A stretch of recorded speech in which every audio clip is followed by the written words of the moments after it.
இமாச்சல பிரதேசம் லடாக்கில் அடுத்தடுத்து நிலநடுக்கம்.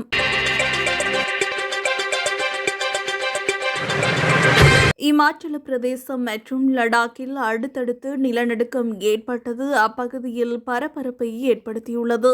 இமாச்சல பிரதேசத்தில் இன்று நிலநடுக்கம் ஏற்பட்டுள்ளதுடன் சம்பா பகுதியில் அதிகாலை 3:40 மணியளவில் ரிக்டர் அளவில் 3.0 இந்த நிலநடுக்கம் பதிவாகியுள்ளதாக தேசிய நில அதிர்வு மையம் தெரிவித்துள்ளது. 8 கிலோமீட்டர் கடல் ஆழத்தில் ஏற்பட்ட இந்த நிலநடுக்கம் 32.925 பாகை வடக்கு அட்சரேகையிலும் 76.145 பாகை கிழக்கு தீர்க்கரேகையிலும் இருக்கும் என முதலில் தீர்மானிக்கப்பட்டது. இதனையடுத்து லடாக்கின் லே லடாக் பகுதியில் இன்று நிலநடுக்கம் ஏற்பட்டுள்ளது. காலை 8:25 மணியளவில் ரிக்டர் அளவில் 3.5 ஆக இந்த நிலநடுக்கம் பதிவாகியுள்ளதாக தேசிய நில அதிர்வு மையம் தெரிவித்துள்ளது.